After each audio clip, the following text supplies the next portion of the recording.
Yeah, you hear me now?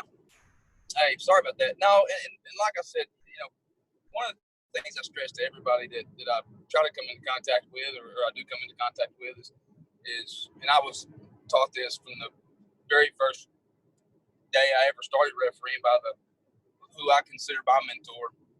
The game comes first. Doesn't matter what level you work. Doesn't matter what level you worked in the past. Doesn't matter what it doesn't matter. None of it matters. Today, this game is the one that's most important. You never know who's going to be in the stands. A little quick story.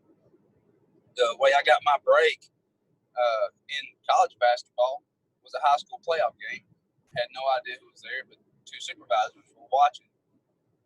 I didn't know it. They came in the locker room afterwards and invited me to camp. And that was kind of where it all began for me. But the bottom line is we take all those things for granted so often. Little bitty things.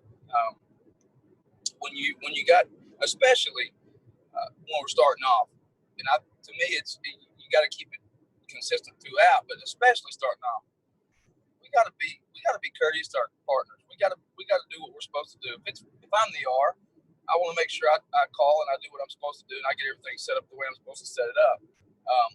So often nowadays, and I ask supervisors or John or whoever it is, my high school supervisor. I asked them, don't put me as the R. Let somebody else be the R. Let me help them learn or figure out what they need to do different, or let me better them as an R by watching them be the R.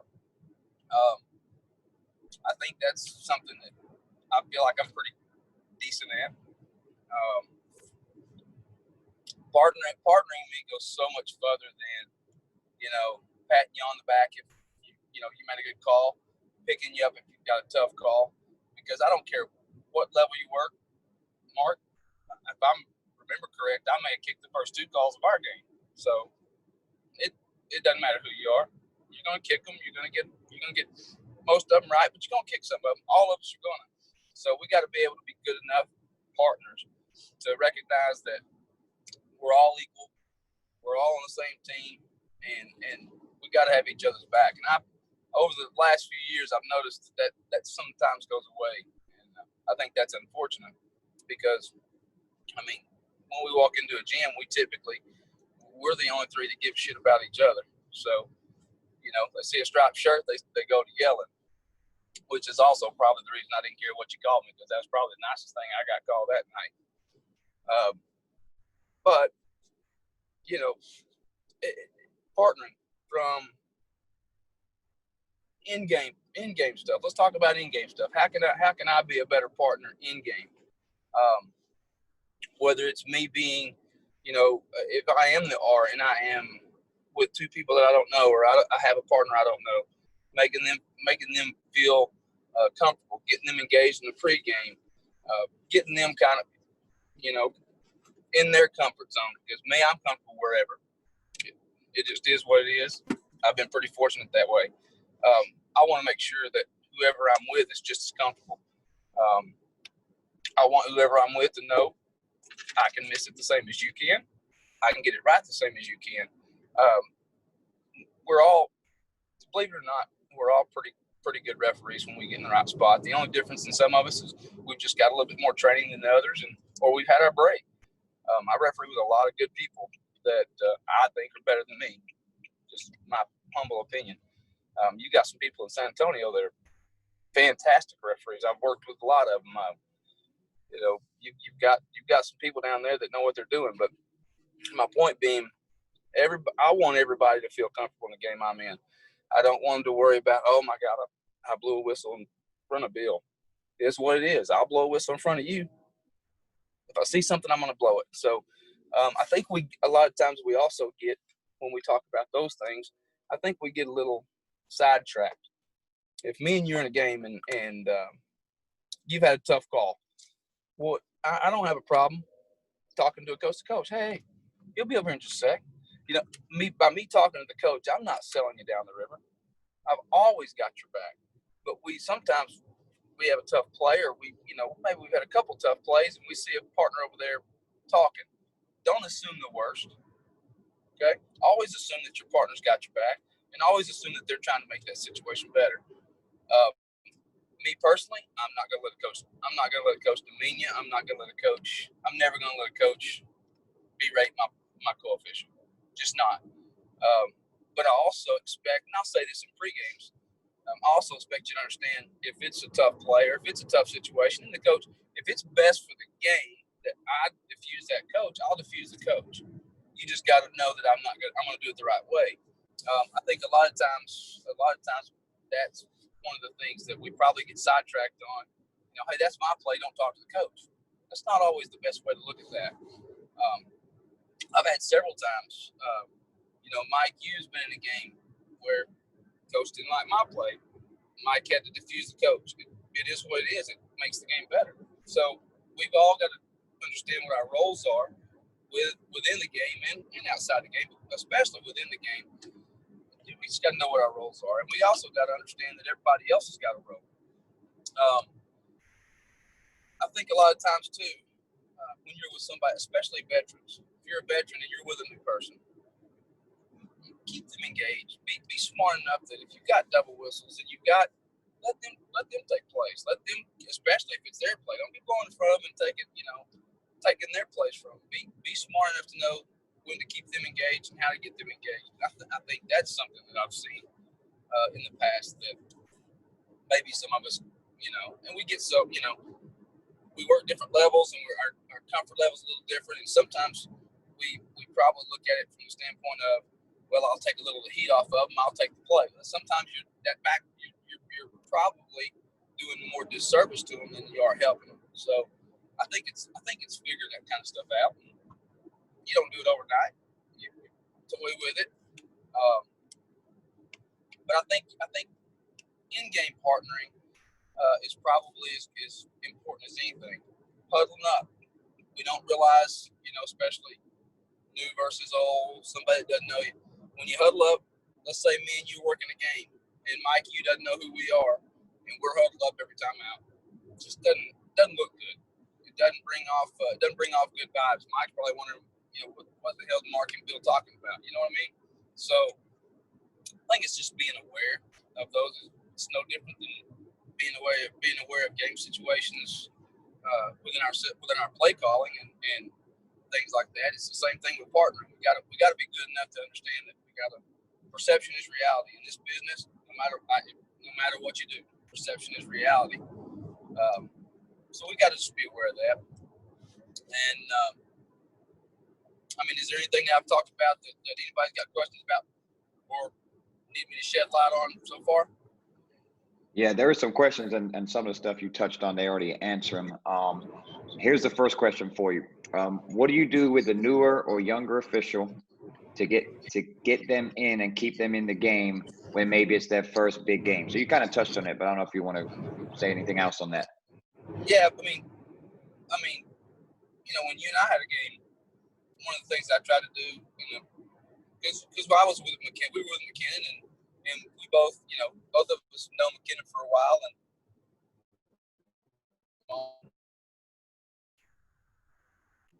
anyway, I tried, if they had a play, hey, good call. Any kind of encouragement, anything that you would want done to you. You have a tough play, that's a good call.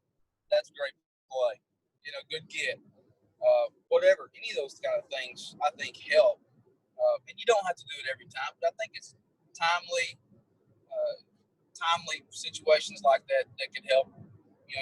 Younger officials say, "Oh, sweet, they thought I got it right." Whether I think they got it right or not. Yeah, agreed. I have a question for you. So I think everybody gets that right when you have the veteran referee with the newer referee. But what about partners that are similar level, but just say it's you, Bill, with another really experienced referee, you're both kind of around the same, but you're the crew chief and they're not. It may not be more of an issue at the Division I level, but I know there's some issues here in the high school level. Maybe some egos get in there. What are ways that we can be better partners where that doesn't become an issue pre-game, during the game, or anything like that? It's gonna sound crazy. Be nice. Let not going to change anybody. You're not going to change their mindset. The only thing you can do is, and I say this to my kids, control what you can control. I can control Bill. I can be positive, and we've all been in that situation, and we all know there's egos. Some people you're not going to be able to do anything about. Don't let it affect you. Still be positive. Still be a good role model. I mean, it is what it is. You're not going to get out of those situations. All you can do is try to better them by not playing into it. There's a pissing match doesn't do anybody any good on the floor. And I've seen them. I've been in the middle. I've refereed that in the middle of a ball game. And in the playoff, matter of fact, a playoff game, I had to separate my two co-officials. It happens. It's not any good for the game. Doesn't make us look any better.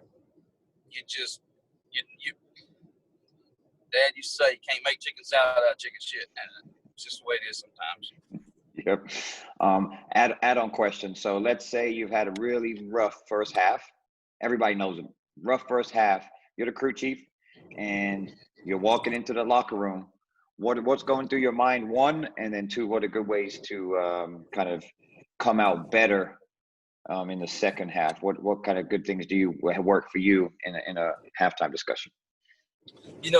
What I typically find is, however bad you think it is, probably wasn't that bad. So just understand you can't change the first half. You can't change what you put air in or didn't put air in. Let's talk about the plays that we need to talk about and give yourself up if that's what needs to be done, if that's necessary. So many people get in defense mode. Sometimes there's no defense. You miss plays. Angles change. You just miss plays. That's what happens. The good ones are able to get by that by putting it behind them. How can I not? What do I need to do different? How might I have changed my position, or what could I have done better in this play to make it better? And so, from a crew chief standpoint, I'll give myself up quickly. Hey, listen, the block charge at 1 minute in the first quarter. That's crap. That was bad for me. I should have, I didn't have good position. I had hit it too. Whatever you say. I mean, we've all been there. What's frustrating for me is working with people that they defend everything. I mean, and then all of a sudden you go to tape and they can't defend it. So just understand, especially now, it doesn't matter where you're at. Hell, high school, you got huddle, you've got all this stuff, all this technology now. So video doesn't lie, and so just be honest with yourself and be able to be honest in front of your peers. There's nothing worse than missing a play, especially a big play. It's gonna happen. Can't do nothing about it. It's like anything else in life. How you react to that and how you handle that is going to determine what happens next. So don't let the block charge you kicked, or don't let the play you took from a partner that you might not should have taken. Don't let it affect. Hey man, I should have given that play up. My bad. I don't know what I was doing. Just be humble that way. Like I say, tell my kids all the time, treat somebody else like you want to be treated. Yep, absolutely. To add to that, what about you've had maybe a newer referee that has kicked a call, they're in a bad shape, you kind of see them going downhill, right? You can see them they can't get that play go. What are good things you can talk to that referee about? Because I see a lot that we don't do it intentionally, but I've seen referees kind of let them just continue to sink, and I don't think they want to do it on purpose. They probably don't know what's good things to go. Is it you going up to making them laugh, trying to get them back on, or do you just talk about that play real quick? What are good things that they can do as partners to get them back? We're going to talk about PF chains. We're going to talk about cheerleaders. We're going to talk about the coach, whatever. Anything other than what got them where they're at. If it's talking about what we're going to do for dinner, whatever. I mean, we've all been in the tank. We've all had those halves where nothing doesn't matter what you do. You just can't do anything right in your mind. And again, typically it's not that bad. But I just try to get them to divert from basketball for a second, kind of hit that reset button. The best way to do that to me is not overload them with, "Hey, you're fine. Hey, you're this." just relax a little bit. Hey, what are we grabbing for dinner? Jesus, I would love some PF Chang's. Is that good with you? So Or are you headed there tonight, Bill? No, I think No. we got a little local spot we're going to. She turns 21 today, so I made him some prayers. Margarita on the menu or what? Yeah, I'm sure there'll be a few of those tonight. Yeah. Good stuff. All right, next one. The question is, how do you handle a referee that doesn't particularly have your back? Like you made some good comments on, if I'm over there talking to a coach, I'm having your back, but there's some times where, the coach may say, hey, Mark missed that call, and the response is, yeah, he did. Hopefully we don't do that, but that's happened. Maybe you come down the floor and the coach is like, hey, even your partner agreed that you got that call wrong. What are ways to tackle those situations? Well, again, you can't control them. You can't, you can't control what your partner does. The best way to handle it is, again, just do the best you can with what you got. If that coach was to say something like, hey, your partner said you missed it, I said, well, shit, y'all both may be right. I'll just deflect. And if I've had it happen, I approach them. I'll say something. Hey, listen, whatever you do, just have my back. If I kick the call, come tell me. You don't have to tell a coach. And I try to handle it in a way that, of course, 99%. I just was talking. I didn't mean, they're going to crawfish, and that's just the way it is. Or some of them are just, they're blatant enough to say, well, you just missed the call. Okay, that's fine. Just in the future, would you mind with me handle it this way? And I don't have a problem with that. They're probably not going to, because if they're people like that, they're just too insecure. That's typically where that stuff comes from. You can't fix other people's insecurities. Just stay within yourself and be the better person. You just don't lose that way. Same thing with coaches. You be the better person. You're just not going to lose very many battles doing that. Yeah, that's good stuff. Next question. How important is it to understand your role each assignment? Based on maybe you're the crew chief one night, then you may be the U1 or the U2. I mean, I know we still go in the same mindset that we're crew chiefs no matter what, but do you maybe take your role a little different if you're all the U2 and you've got a crew chief? Not saying that what you did before where you allow someone to be the crew chief, but I'm sure it happens a lot in Division I level. All you guys are crew chief and girls, but do you change a little bit your role and you're having an understanding on that? Absolutely. Funny, just kind of a funny story. There's people that know. I've worked in the games with all of them, I guess, but there's a couple of them that that your piece of the pie gets a little smaller. So just understand that. If and she wouldn't mind me saying this because she's really good. I've known her for a long time, but if I'm working with Tynan Napier and D. Cantner, they don't need any help. I'm going to take my piece of the pie, and if there's something that I may have to go get for whatever reason, it's going to be a train wreck, and I'm going to be the last one there. I mean, you have to understand those dynamics. It's different with a lot of different referees. Me, I don't care. You blow the whistle, you're putting yourself you put yourself on the hook. I'm fine with that. You're not going to offend me. Some officials, they feel like that's stepping on their toes. Just kind of understand. And I try to be aware. Maybe if I have a whistle or if I have a play that maybe I thought it was dual coverage and they didn't think it was dual coverage. My bad. I was a little quick on that. I just, I'll swallow it and move on. It's just better that way. And I've worked, like I said, there's people in our business that they do not want you in their yard. And that's just the way it is. So you just kind of understand that. I mean, and usually you'll know that pretty quick. We all talk about in pregame,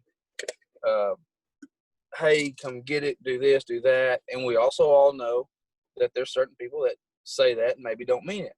Just, again, I kind of know who I'm with. And I always feel like I can handle whatever comes my way.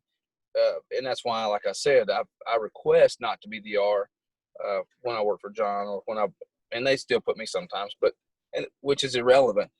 I just understand that, or I feel like I'm confident enough in my rules knowledge and my experience level and things like that, that whatever comes my way, I'll take care of if it needs to be taken care of. but I kind of know my role in that venue. If it's Tina and D, then I'm just going to sit there and I'll be the ears. I'm going to listen. And if I feel like I'm right on a rule, I'll say, hey, this is what you said. This is what my understanding of the rule is. Am I right? And maybe that clicks with them or whatever. And I have been in that situation, and it worked out well for me. But that's probably the toughest thing. Yeah, yeah, no, that's fine. That's probably the toughest position for us as officials is balancing that piece. I mean, hell, the game's not hard enough. Hell, I'm bad enough refereeing, trying to figure out block charge, and now I got to figure out if I'm stepping on toes or if I'm doing this or I'm doing that. So it's just as you gain more experience and you gain knowledge of who your partners are and what their tendencies are. I mean, if you've refereed with me, I've got a fairly quick whistle, especially if I go to a Lone Star game, it's a little slower. So I tend to see it a little quicker, and that's like anything else. So I got to be aware of that and make sure I don't step on toes there and make sure I don't, appear overbearing or whatever. So likewise, if I'm with two studs or two big names, I got to understand that as well and know that my role is you come in and save the day only if it's saving the day. Don't overthink, don't outthink yourself. Don't just kind of stay in your own little bubble and understand that's where you need to be. Next question. So let's talk about an up-and-coming referee that is trying to build credibility with partners and with coaches. What advice do you have for them? Be humble. Understand that we're not always right. And you have to be a good communicator. No coach is your friend on the floor. Understand that. So, I see more and more people. They want to chum up. Oh, how's it going? And I'm as good as anybody from the standpoint of my job for 30 years has been a salesman, so I can bullshit with anybody, and I typically am able to do that, and that gets me out of a whole lot. But I also have to be aware of, again, what the perception is. So, I guess to answer your question, you just got to know what you're good at. If communicating's not your strong suit, well, then first of all, you really got to work on that, because in our business, it's all about communication. It's all about how you communicate, how you deal with tougher situations, because anybody can referee and anybody can be good when the going's good. When the shit hits the fan, that's when you figure out how good you are. Both play calling, partnering, communicating. That's when you find out. Just be yourself. Just be comfortable. Do your homework. Do what you're supposed to do to be prepared, and then everything else will kind of take care of itself. Yeah, good stuff. Add on to that, Bill. So what about as a crew chief, how much are you allowing that younger referee to build relationships with an official? Where's the thin line of maybe I need to interject or not? Are you a big believer of allowing them to build relationships, or do you prefer them? You kind of take more of control and let them slowly figure it out? Nope. I try to pay attention to what's going on, and I don't want to let them dig themselves a grave they can't get out of. So if I see it going down that path, I may try to interject, but most of the time, even if they stumble or even if they maybe don't word something correctly, they'll kind of learn to fix it. So it's kind of like a baby. When they first start swimming, they catch a little water. It's going to happen. You kind of sit back and wait and hope you don't have to grab them. And if you do, you grab them and you go on. I try to let them learn on their own, because that's how I learned. Being put in those situations, you can't get better at anything if you don't do it. I mean, nothing. That's anything in life. So The only way I would go, only way I would interject, the only way I would really kind of jump in, if you will, would be is if they're about to kick a rule, or if they're about something's going to go south that way. I don't have a problem. That's when I'll say, hey, man, I just, and I'll always approach it from the standpoint of maybe I misunderstood. Hey, I just didn't understand this piece. Did you say this, this, and this? If that's the case, we probably need to do this. Oh shit, you're right. And that way it kind of diffuses everybody. And I'm not coming in there, you're wrong, we got to do, because I've been in those situations where my co-official said, nope, that's wrong, you're wrong, we got to do that. Well, that doesn't help anybody. And so, but that's also understanding your partner's, I'm typically not a driver. But we're going to work with drivers. Some people are the driver personality, and sometimes those drivers, that's what they'll do. That's just not my style. I try to downplay as much as I can anything like that. But for the most part, to answer your question, I try to let them build their own, because they're not gonna. I don't think it does them any good. They're not gonna learn if they don't try. Yeah, we've been doing crew chief meetings on Sunday, so I'm glad you said that, Bill, because that's what we talked about. We were kind of going back and forth on that, and we did come to the consensus that we need these younger referees or less experienced referees to build rapport and credibility with coaches, because they're going to be obviously the future of the if I see the young, like, and we've got a couple of guys in our chapter, they're real confident, they're real strong, and they're moving up, and they've got the upside's really big for them. But sometimes they come across as so arrogant or cocky, and so I just try to pound into them. Perception is reality.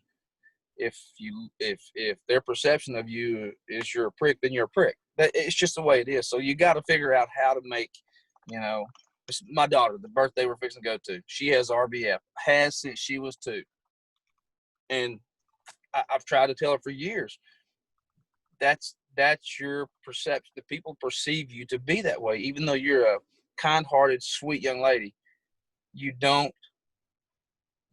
appear to be angry, and you got a scowl on you. I mean, see, perception's reality. It just is.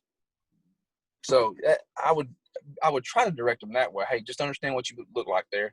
This is what you said. This is what he said. Man, you can maybe a different comeback, or maybe a different way to handle it. Just throw it out there. And usually they take it pretty well. And I just sent you a message. Anytime you got to go, Bill, I know you got dinner plans. You just let us know, because we'll keep talking when you got drink for a while. Okay. All right. So next question. We talked about a lot of this over the last few months of coming out of your PCA. So we've talked about, and I'd like you to touch on this. We talked about it going under 3 things. It's got to be illegal. It's got to be obvious. It's got to be good for the game. Those are kind of 3 things that we've talked about. So 1, do you agree with that? And 2, how do you go about those situations when you have to come out? Either you have to come out of your primary, or somebody comes into your primary. You kind of touched on it a little bit earlier. Do you have those discussions about that play, or do you just not even bring them up? No, I think healthy discussions about all those plays help. And I'm a firm believer in, we got to be able to referee where our partners can't. And like I said, angles change and things like that. So as a referee, if we're working and you put a whistle on something, and maybe I just didn't see it that way. I've had games where, our game, Kristen had an offensive foul that I would have bet my house was a block. You go look at the tape, it's an offensive foul. It's just the way it is. I mean, the angles change so much. So just understand that, and man, I just didn't see that. But hey, thanks for getting it. I look at it that way. That's the way I always take it. I mean, I may think to myself, wow, I didn't think there was a foul there, but they saw something I didn't. So, okay. And the way I look at it is, I put a whistle on it, I'm going to be able to tell the coach, this is what happened. This is the illegal contact.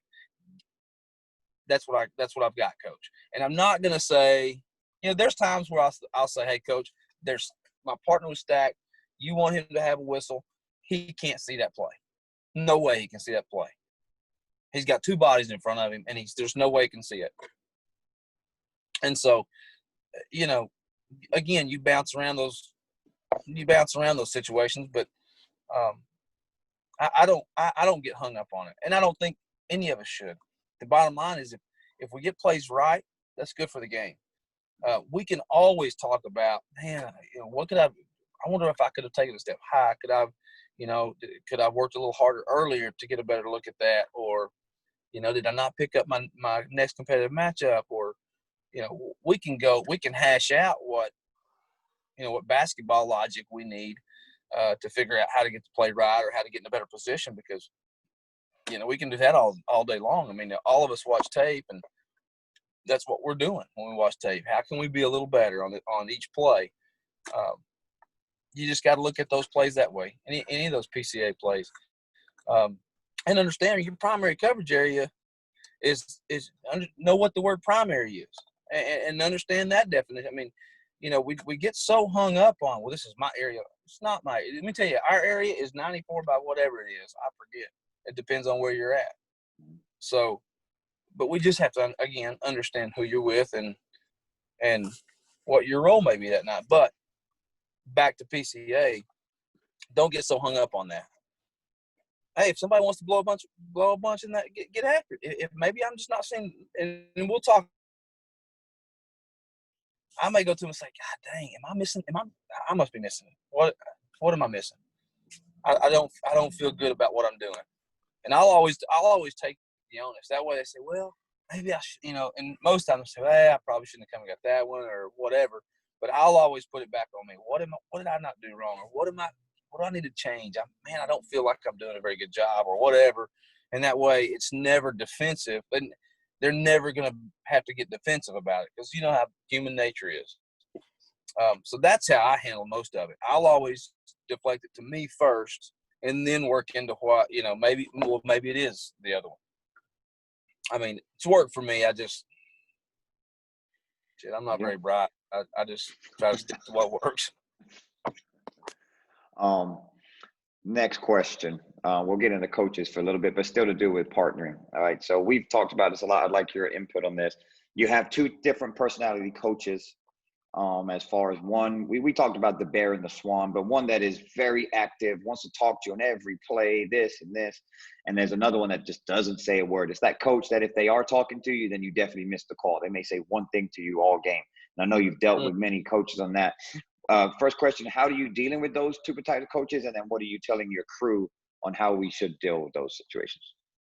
Well, we've got good guidelines if we'll just use them. The problem with our audience tonight is the UIL doesn't support us as much as they should. In my personal, humble opinion, I apologize if there's any UIL gurus out there.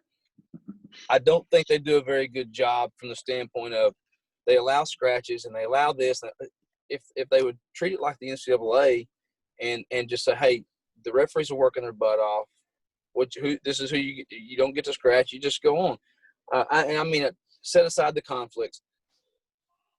Too many coaches know, and like around here, I don't hear much because they know I don't care. I'm going to work the game. I'm going to have fun with my partners, and we're going to get that game taken care of. I'm pretty good friends with most of these coaches around here. I've known them for years. I've worked a lot of their games, and we've got coaches that I'll give you an example. Two of our powerhouses here. One of them is exactly like you said. When the ball goes up, we've already missed something, and it's every play. And then we've got another powerhouse guy around here. He will not say anything. Just won't say anything. And one night in a game, it is a close game, and you've got this coach just wearing us out. And at the time, it probably felt like to the other guy, God dang, maybe I need to yell because this guy's he's got the last 3 or 4 calls, and maybe I need to start yelling. I just simply said, Coach, it doesn't matter what he says. We're going to stick to what we've done the whole night. You don't have to worry about it. And I said it right in front of the coach. The coach is barking. And he said, well, why you got to talk to him? I said, because you've been yelling at us the entire game, and I want to make sure he understands that we know you're yelling at us, but we're not going to change what we do. And he just needs to be comfortable with that. I wanted to make him aware that I knew you were yelling at us. Now, I'm not saying do that. I knew where I was. I knew who was in the game, and I knew that would probably help keep this guy where he needed to be and might help curb this guy. And it did. I got across what I needed to get across, and it helped us get to a better place in that game. So you just have to find that balance. And I tell them there's a lot of times where you got to go back to the rule book and what our rule book says. Hey, listen, it's not that's your warning or whatever it is. I can't remember. We warn them, and okay, so just use your tools, warn them, and if that doesn't help, then bust them. Here's the deal: if you're worried about getting scratched, you're not going to do a good job. Don't worry about it.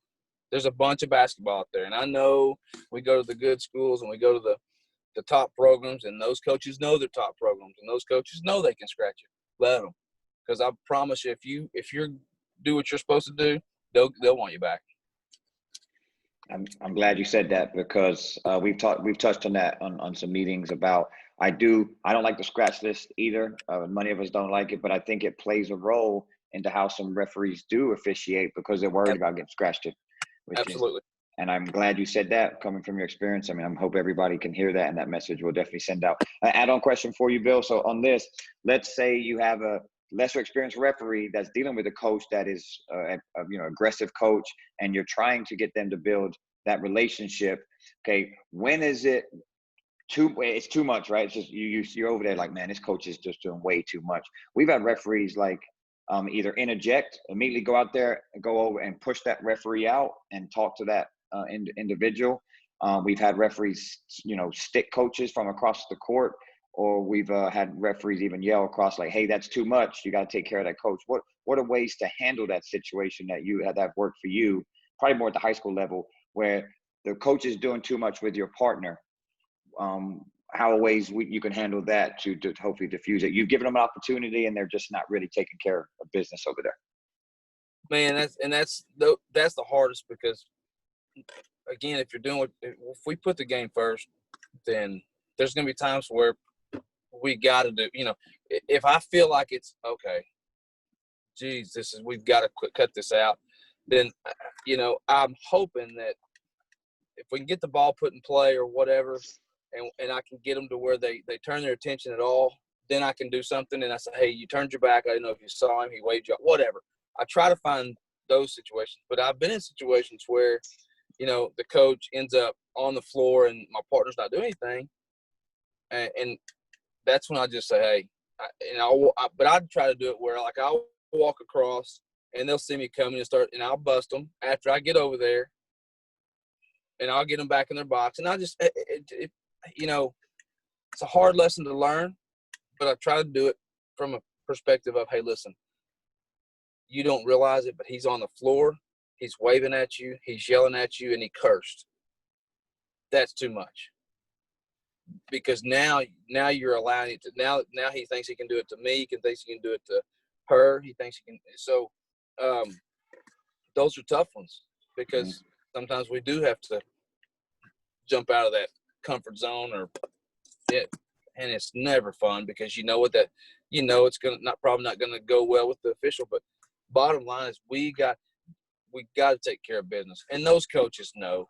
They know, and we all know that the majority of us don't take care of business like that we need to, and because of the situation you're in. And I understand that. Up and coming, you don't want to get scratched, but again, don't compromise your integrity ever. Just don't. It is what it is. If you allow them to act that way, they feel like it's okay. And I worry more about, and this is what I would say, I'm more worried about there's somebody in the stands that sees me allow that. It makes me look bad, because I'm allowing it too. So then we start talking about where those lines may be, and I would just say, hey, at what point were you going to stick them? She just threw a clipboard. I had a game one time where a coach threw a clipboard on the floor and was not going to get stuck. I didn't even see her actually throw it. I turned around. She had the clipboard. I go to towards the other end, and I hear the clipboard land. So through deductive reasoning, and I killed it, gave her a technical foul. She said, "You didn't even see it." I said, "You're right, I didn't see it. But you had the clipboard for what I turned around, and it's now over there. So whoever took it from your hand and threw it, you can get on their butts, but you got a technical foul." So it is what it is. You're not going to – those situations never go well. But if the person is being honest and if they're able to look at themselves the right way, they'll take it constructively. And but you got to remember how many times those situations come up. That's hopefully not very often. Yeah, hopefully not. Another question we have is, we talked a lot about pregame and all the things that you go over as far as, the system and all those type of stuff. What are things you talk about as far as partnering in pregames that maybe everyone here could add to their pregames and have discussions as far as how important it is to talk about partnering in a pregame? Yeah, and one of the things that typically, if you're in a pregame with me and if I'm leading the pregame, we talk more about that than we do anything, because I say partnering. When you talk about, in the grand scheme of it, our system is nothing but partnering. It's understanding, what you have versus what your partner has versus what your other partner has, or so our whole scheme is based upon being a good partner. So we try to talk about, just like everybody else, PCA and how we want to handle that. And one of the things I'll always say this: I'm working on being a better partner in the dual coverage area, or when for instance, one of my biggest weakness, when I'm at lead and the ball's kicked over and I'm closed down and it's coming in, I work so hard to make sure I get the front side that I don't give my C a chance to hit a play that maybe they still see. So, I mean, it's things like that we talk about the block, and I know we don't have it in the high school level, but like for us in the college level, we got to talk about restricted area. We got to talk about LDB. We got to talk about certain things where partnering comes into play. And it's no different in high school. There's certain times where in high school we've got to be aware of what our partners can and can't see, and rule sets as to how it's going to affect plays. And from the standpoint of that, it's just, you have a tough play, you're going to come by me, Mark, great call. You nail that one. Hey, whether I say it, whether I believe it or not, tough play, shit, who's to say I'm better than you or you're better than me? So whatever you got, I'm happy with. We got a whistle on it. So just to understand that and try to be as positive as you can. I try to be as positive as I can. I'm more negative towards myself, typically, but I always try to be positive about my partners. And one thing I would love to touch on, because I see this more creeping in our chapter, and talking to other people, it seems to be creeping into other chapters. And maybe it's not creeping in, maybe it's climbing in, and we just need to do a better job with it. Man, be a good person, and if you can do that, you're going to be a great partner. There's a lot of people that I'd rather work with, but I'll work with anybody. And tonight, if it's two people that may not be on my top 10 list of most fun partners in the world, well, they're on my top 10 list tonight, because that's who I've got, and that's what we're going to be able to do. So I try to make sure that I'm not the one that says that's negative towards anybody, or I try not to join in. Well, did you hear Joe had this call in this game and cost whatever team the game? Don't get caught up in that, man, because I don't care who you are or what level you work. It's going to be you one day, and you got to know how you would want people to handle it. I've been there where, shoot, you kick something and it's on TV, and you walk in the locker room at halftime and your phone's blowing up. It's not a good feeling. So just understand that to be a good partner, you need to be a good person all the time. Don't go away from that. It's like we teach our kids, and we need to sometimes take a step back and go back to what we know is right and what we know we should do. And that's just be a good person. And 9 times out of 10, if you have to think about whether or not to do something, you probably don't need to do it or say it. Yeah. You got time for 2 more, Bill? Yeah, as long as you Okay. need. All right, here's a good one. With all Bill's experience, well, he asked, were you hustling in our game? Because he sees a lot of veterans, and you were. I'm just not even going to. But I guess the question is, he sees a lot of veterans that, may go from a D1 to a D2 to a high school game or whatever, but sees a lot of veterans that don't put the same effort in, basically maybe trying to think they're bigger than the game. And I agree. It's a good question because I see it a lot. Are you seeing that? If you are, or if not, what are ways to possibly tackle that in a crew? If you're seeing that, you just see that a veteran referee, a crew chief, just not really putting the effort into the game, being a good teacher, a leader, or putting the effort out there. Yeah. Again, I'll go back to I'll control me. So if I see it, then I'll make a special effort to I'll start, but I'll go harder. And I've had people, hey man, you're running, run every night, and as a crew chief, that's tough sometimes. I mean, you whatever, you've had a road trip or whatever, and like you go to Incarnate, wherever you go to Southwestern or whatever it is, after you come off a road trip on some bigger games, that's not a night off, and so you got to make sure I work hard at making sure that I don't take those nights off, because you just never know. And if I have somebody that's taking it off, then I try to find ways to, like I said, I'll out hustle. I'll run and run. And, Jesus, what got into you tonight? Nothing. It's the same thing I do every night. And I've had times where I said, hey man, you all right tonight? Yeah, why? I said, shoot, man, that last 4 plays have beat you.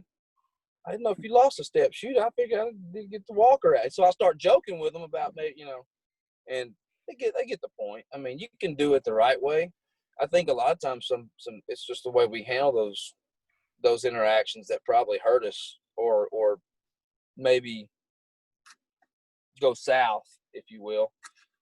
It's just how we handle it. Maybe we can handle it different. If we take that approach to anything in basketball, it typically goes better. Pin it back on yourself. What can I do in this situation that may help it go better? Hey, get your fat ass up the floor. That's probably not going to go over well. Right. So, yep. Sorry, I tried to cuss. I said a couple cuss words now. Oh, no, you good. No, we knew that was coming. You good. Oh, I did. So last question for you. And so let's talk about that. Exactly what we talked about, but a lesser experienced referee that's, up and coming or whatever. Would the advice be to kind of work harder and do all that and not necessarily bring it up, or maybe call a mentor after the game? What are ways? Because I've heard from referees say, hey, this referee wasn't doing what they were supposed to be doing tonight. So what is your advice for an up and coming? Because we got a lot on here about approaching those. How can they go out and possibly, they're looking forward to working with a crew chief. They've heard a lot about them. They go out there and they're a little disappointed with the way that they're working. And we're trying to change the culture. It's in every high school chapter, right? We're just really trying to get our veterans to give back and be better leaders. But what's some advice for some referees, the younger referees, or less experienced in those situations? And I've harped on it most of the evening, that to go back to doing exactly what to do is right. Work your butt off. Again, be positive. Always be positive. You be the one that nobody can say, they were a prick tonight. I mean, I've been in the mood where whatever, my wife's mad at me or something happened, and I go to a ball game and coach may say something that rubs me wrong, and I'll show him. So and I try to catch myself. That's not how I'm going to be a better referee. It's not how I'm going to, so just control what you can control. And then for me, that's a lot of times is just saying, hey, I got to be better than that. I got to do what's right. And I was the younger person. I mean, I've walked in the locker rooms where I could go sit in my little corner and they'd been just fine.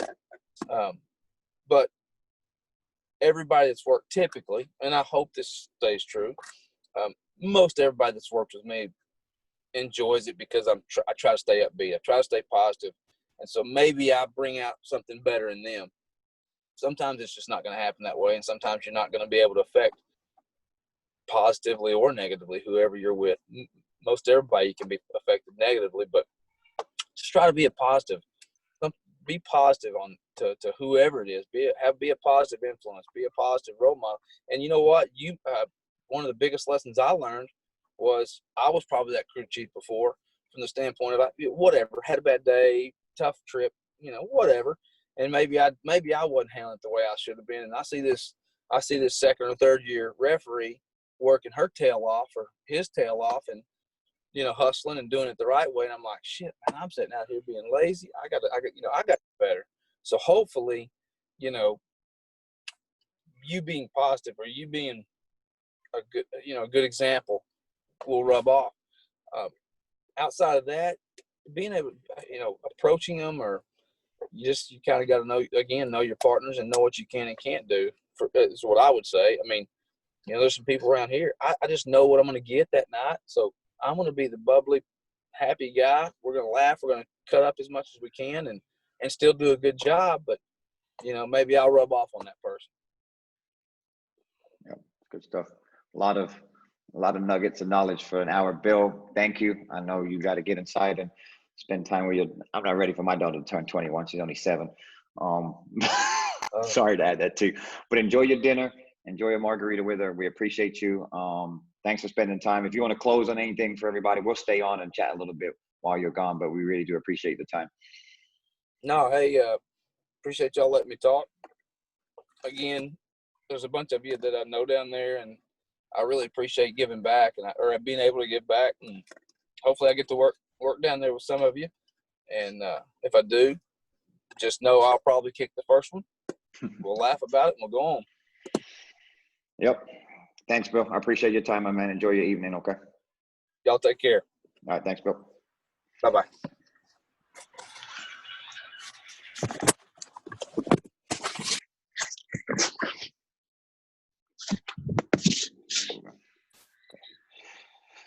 Okay, we can stay on for a little bit. I know we got some coaches on here. Anything?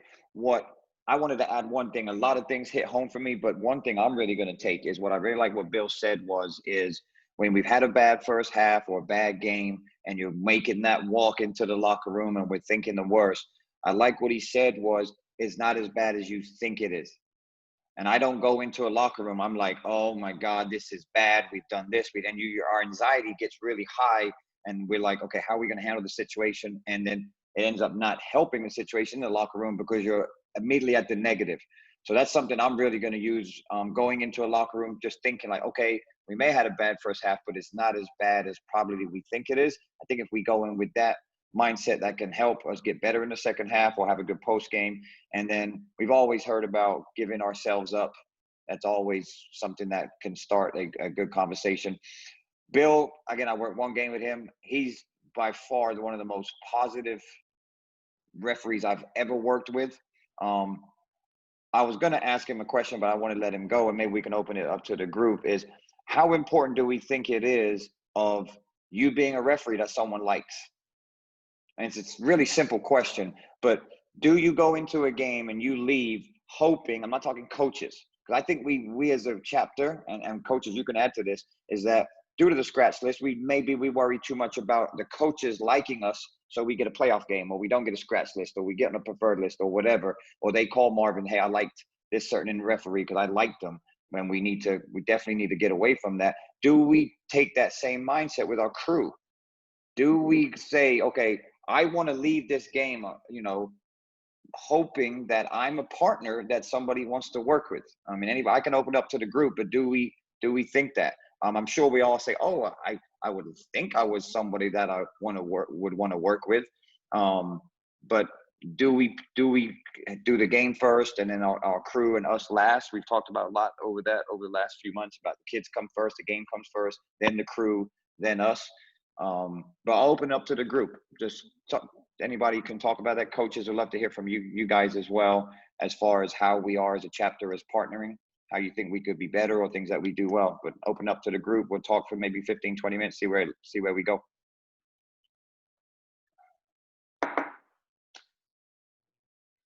I knew it. Hey, Mark. So Hey, Dwayne. Thank you. I think letting your actions do your talking for you, right? If you get out there to the court and you do the right things and you take care of the game and you don't be that that person that nobody wants to talk to.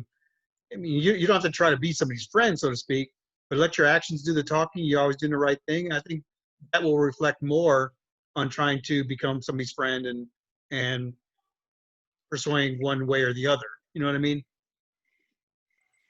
Yep. Mark, Absolutely. Good point. I was going to say something along those lines. Dwayne just said, I think the best that we could hope for is that when you're done with the game, that you have your partner's respect. That you went out there as a professional, you handled the game, you handled your part of it, and as a crew, you guys came together. It's not like, we're hanging out that some folks do, some folks don't. But I think that when it's all said and done and you leave that game, even to the coaches, to a certain extent, when you leave, are you respected for the effort that you put in, for the game that you had that night, and even a crew just being respected? So not so much friend, but I think if I'm still respected when I left the game and left the facility, then I'm pretty happy. And hopefully I still respect the crew that I was with that night too. Good points. Go ahead, Tris. Let me unmute yourself, Tris. There you go. Go ahead. Yep, got you. Go ahead. So one thing that I had picked up from Bill was be the example.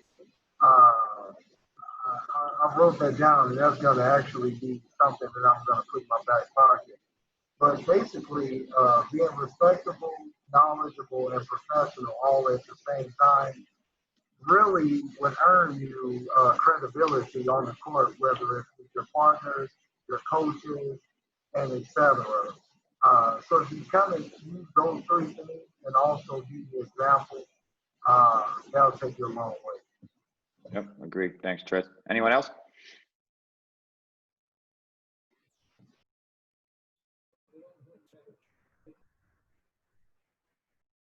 Coaches, Yeah, I know we got to go. Oh, go ahead, Kenny. I think Trez hit it for me. That was the biggest thing that I took away, because I try to do that in my personal life and my professional life. But I think, man, I started thinking about that as a basketball official and do, I try to do the right things, but I don't always do the right things, right? And so trying to incorporate that into that, the hardest part about this, the good part about this season of COVID is that we've gotten a chance to kind of take a look at ourselves and talk in a group. The hard part about COVID is that, man, there's so much that I haven't been able to put into practice, right? Because we haven't been able to call. You're anxious to get back on the floor and put some of these things into, or that you don't forget the things that we've been picking up on, right? Because they're not mechanical stuff. They're the nuances of officiating, right? Yeah, it's the 6 inches, right, between our ears. So for me, that was a big one, is to, man, be the example. I think I do it as a leader in the chapter, but I don't think I do a good enough job on the floor. And so that, for me, that was a huge takeaway. Yep, agreed. I know we got 2 coaches on here. We go Coach Jacklich from Marshall, and I think I saw, where did she go? I thought we had Will from Reagan. I thought she was on here. I think she ducked off. She knew I was going to call on her. But I don't know if you guys have anything as far as partnering, what you see. I think Coach Jacklich on there. I don't know if you can hear us, but if you have anything for us, we'd love to hear from a coach on things that we do good and what we maybe can improve on as far as partnering with each night. I think, it's already been hit on. I'd much rather have a guy that I respect work our games than a guy I'm friends with. There's guys I know that officiate that, I don't want to ref in my games because I don't respect the way they officiate. And there's guys that I don't know from anywhere other than basketball court, and I respect the heck out of them because I feel like they work their ass off trying to do the best they can, irregardless of who's playing each other. It doesn't matter what teams are on, doesn't matter what players are on. They're just going to ref the best they can.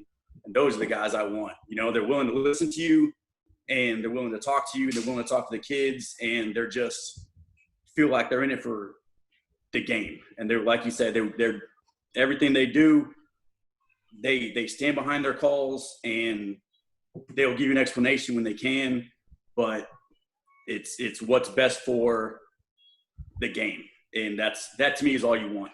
You know, if you leave the game feeling you ref the best you could, I respect the heck out of that, because I'm going to leave my game feeling I coached the best I could. And that's all we want. Good point. Yeah, it's a great point. I have one question for you, Coach. How do you think, as a chapter, we're doing as far as, you know, the up and coming referees? I've asked a lot of coaches, would you prefer a veteran that you've known for 30 years calling your ball game, that you know what you're going to get, you trust him, right? Or would you prefer, not necessarily prefer, but would you be okay having a fresh face you don't know anything about, that are hungry, ready to referee your game, but you don't know them?